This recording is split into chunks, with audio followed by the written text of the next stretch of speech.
Baik, salam sejahtera Jonathan. Ini karangan daripada Jonathan ya. Faktor-faktor yang menarik minat pelajar-pelajar dari luar negara untuk melanjutkan pelajaran di negara ini berbanding dengan negara-negara lain. Mari kita lihat karangannya. Malaysia telah menjadi hub pendidikan yang tersohor pada peringkat global. Hal ini dikatakan demikian kerana statistik kemasukan pelajar asing ke tanah air sepatutnya. Okey. Di sini sudah habis, dah silap dah. Ini impression yang negatif ni sebenarnya. Okey. Ke tanah tercinta salah, tanah air tercinta kita semakin meningkat dari tahun ke tahun.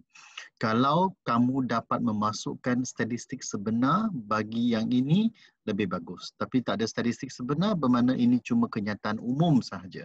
Itulah bezanya pelajar yang dapat markah lebih 90 dengan pelajar yang dapat 80 lebih kalau isinya cemerlang dan bahasanya cemerlang. Okay? Pelajar dari negara-negara maju seperti Indonesia, Thailand, Brunei, Darussalam, Afrika dan Timur Tengah telah menjadikan Malaysia. Okay? Ini bukan kesilapan. Menjadikan Malaysia sebagai pilihan utama mereka untuk melanjutkan pelajaran.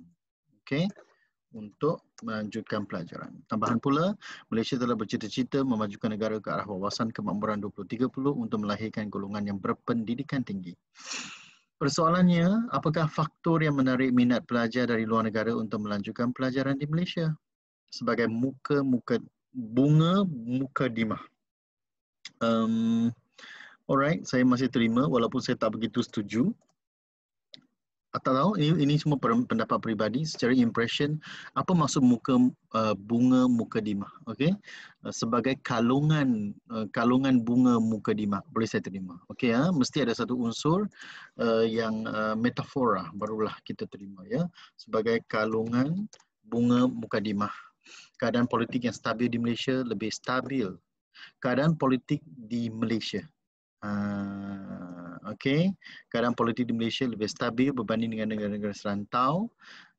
Hal ini dikatakan demikian kerana yang ini tidak menjawab tugasan dengan tepat. Awak harus kata sebagai kalungan mukadimah, okey, keadaan politik di Malaysia lebih stabil dengan berbanding dengan negara-negara serantau. Okey, barulah kita sambung dengan ni. Menjadi faktor yang menarik minat. Okey. Kena ada ayat lengkap. Okey. Telah cikgu okey. Telah menjadi faktor yang membawa pelajar asing masuk ke Malaysia untuk menimba ilmu. Okey. So, hal ini dikatakan demikian kerana kebelakangan ini, nampak? Kebelakangan ini, rakyat oleh Thailand telah mengadakan rusuhan kerana rakyat Thailand tidak mempunyai hak untuk mengundi dan pemerintahan tentera di Thailand meninggalkan pelbagai kesan kesengsaraan dan penderitaan kepada rakyat. Selain itu, aktiviti protes dan anti kerajaan jarang-jarang berlaku berbanding dengan negara lain. Jarang-jarang berlaku di mana? Kenalah jelaskan di Malaysia. Okey, berbanding dengan negara Indonesia. Sebagai contohnya, rakyat Thailand dan Indonesia telah merusuh di tempat awam dan telah mengganggu keselamatan awam rakyat.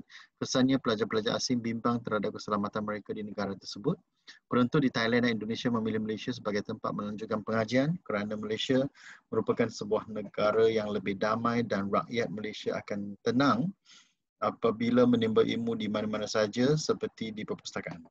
Ibu bapa mereka juga tidak perlu risau terhadap keselamatan anak-anak. Tegasnya, Malaysia menjadi pilihan utama pelajar dari luar negara untuk menimba ilmu kerana keadaan politik ibu pertiwi ini lebih stabil. Ataupun di ibu pertiwi ini. Okay?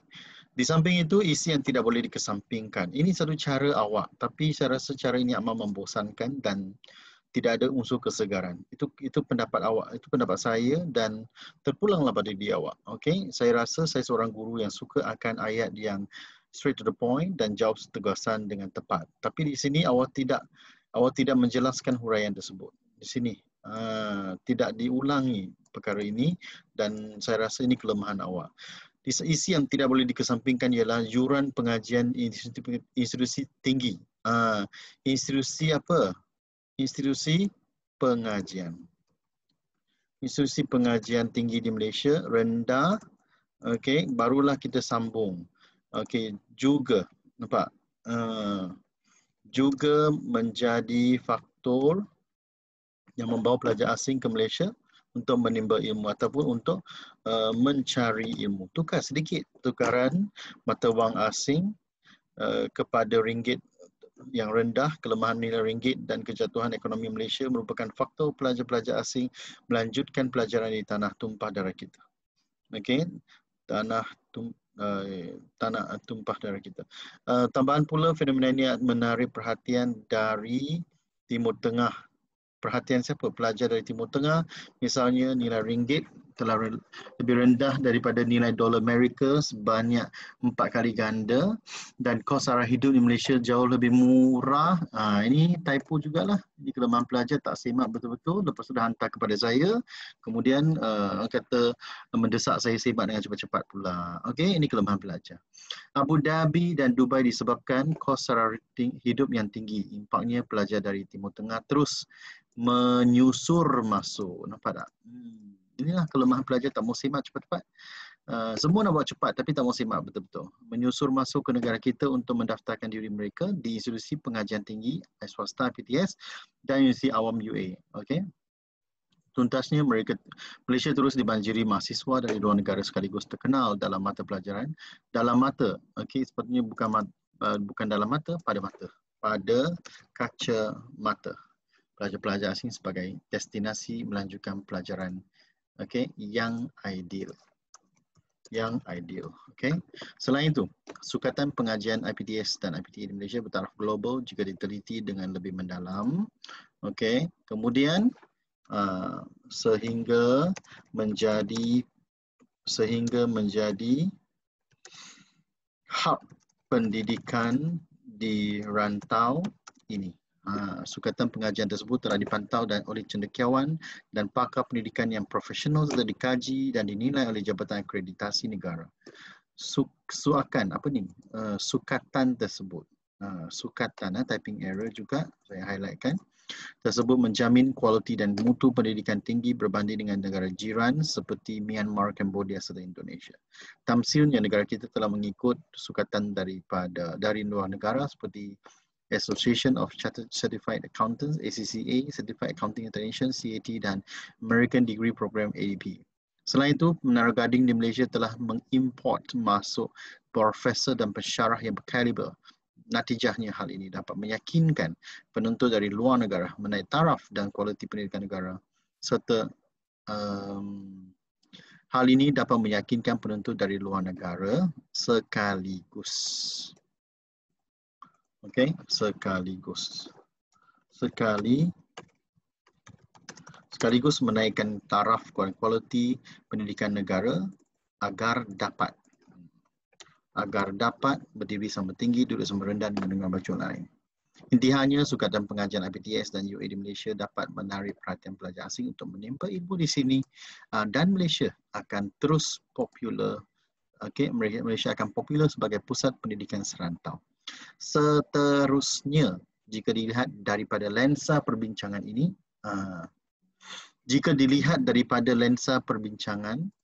okey, sistem pendidikan Malaysia diiktiraf pada peringkat antarabangsa. Hal ini dikatakan demikian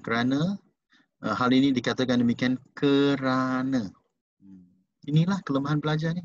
Apabila saya tegur, dia marah. Tapi apabila saya tak tegur, saya pula sakit hati, kan? Kerana seseorang yang belajar di Malaysia akan mendapat sijil pengiktirafan daripada universiti terkemuka dunia seperti Universiti Oxford dan Universiti Cambridge. Seterusnya, pakar pendidikan antarabangsa masih memantau sistem pendidikan Malaysia walaupun diimplementasikan sejak dahulu lagi. Misalnya, sistem pendidikan Malaysia mengaplikasi sistem pendidikan Alaf ke-21 di setiap sekolah, IPTS dan IPTA. Selain itu, negara telah mengikut sukatan Cambridge A-Level, Australian Matriculation, AUSMET dan Canadian Pre-U ICPU. Dengan berbuat demikian, penuntut dari luar negara seperti Filipina dan Afrika akan membuat perbandingan dan mendapati Malaysia memperkenalkan sistem pendidikan terkini dan moden. Jelaslah bahawa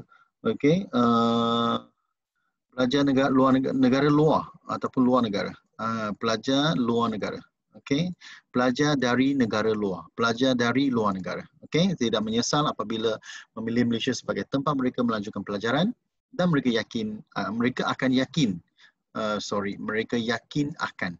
Nampak? Kita terbalikkan. Mereka yakin akan kemampuan, okey, mereka yakin akan kemampuan dan kewibawaan Malaysia menerajui bidang pendidikan di rantau ini.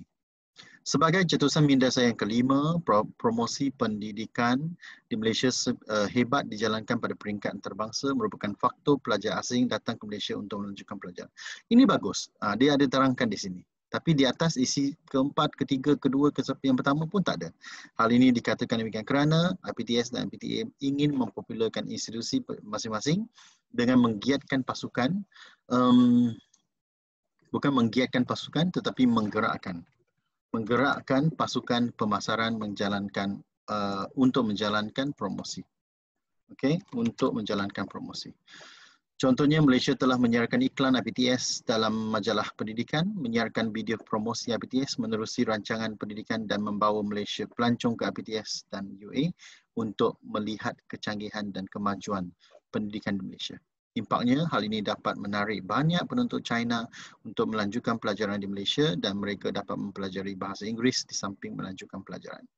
Tegasnya, Malaysia menjadi semakin popular dalam kalangan penuntut antarabangsa dan menjadi pilihan utama di Asia. No. Nampak tak kelemahan pelajar ni? Simak betul-betul, baca betul-betul, jangan terlalu overconfident. Okey, singgah pengajian lanjutan. Dalam bidang pengajian lanjutan. Tidak cukup dengan itu, penggunaan bahasa Inggeris sebagai bahasa pengantaraan menarik perhatian pelajar asing melanjutkan pelajaran di Menara Gading, Malaysia. Mereka tidak perlu belajar bahasa tempatan sebagaimana negara Jepun, Korea dan Jerman. Hal ini dikatakan demikian kerana bahasa Inggeris merupakan bahasa antarabangsa yang utama dan keperluannya amat penting demi menghadapi pasaran pekerjaan. Bukti yang boleh diketengahkan ialah semua kolej dan universiti menggunakan buku teks berbahasa Inggeris.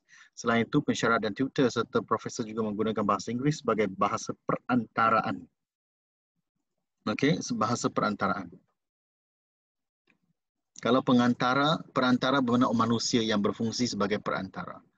Okey, pelajar universiti juga menghantar tugasan dalam bahasa Inggeris. Impaknya mereka dapat bersaing secara sihat dalam pasaran global dan mereka sanggup membawa anak mereka sejauh beribu-ribu. Walaupun jauhnya beribu-ribu kilometer ke Malaysia, di anak Malaysia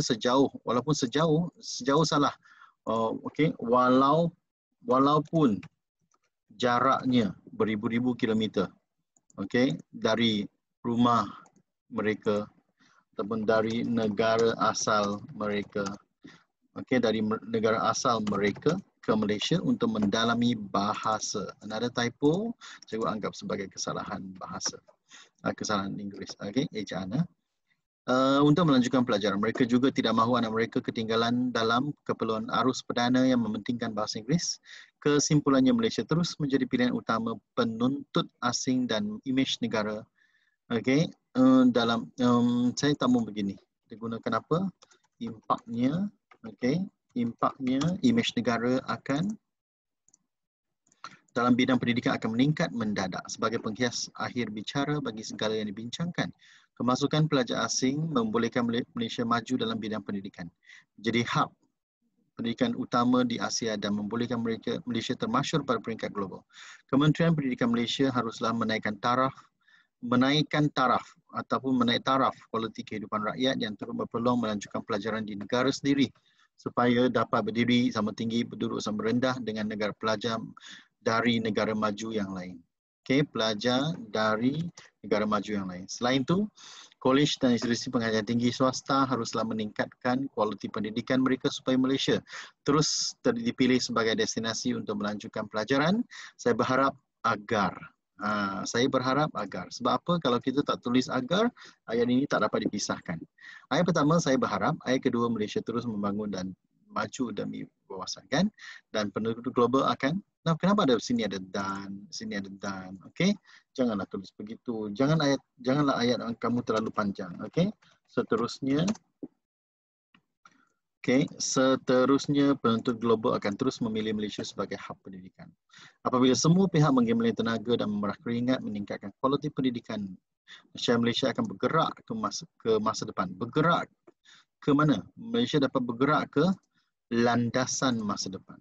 Okey, ke landasan kemajuan. Okey, pada masa depan. Okey, yang cerah, pada masa depan yang cerah dan ekonomi dapat dirancangkan. Alright, kita lihat di sini. Nescaya Malaysia dapat bergerak ke landasan kemajuan pada masa depan. Okey, demi masa depan yang cerah. Okay, ini saya tukar kepada demi masa depan yang cerah. Alright. So tema sememangnya menepati tema. Okay, idea sememangnya menjawab tugasan kerana saya yang berikan idea. Dari segi bahasa menarik dan agak matang, belum sangat matang tapi agak matang. Okay. Dari segi pengolahan, okay, pengolahan wacana lengkap dan huraian boleh dimatangkan lagi. Huraian boleh dimatangkan lagi. 82%. Okey, ini markah konsisten kamu, tetapi nak tinggi lagi markah, awak harus tahu banyak perkara yang perlu diketahui. Tengok sini, yang ini peranggan pertama, yang ini isi pertama, yang ini isi kedua, isi ketiga, isi keempat, isi kelima dan isi keenam. Okay, so baru penutup ya. Alright, ini jawapan, ini maksud, ini apa? Ini karangan kamu. Alright, all the best. Dan juga berharap pelajar ini ataupun Jonathan akan terus berusaha untuk meningkatkan kualiti dalam karangan kamu. Di mana kemahuan, di situ ada jalannya.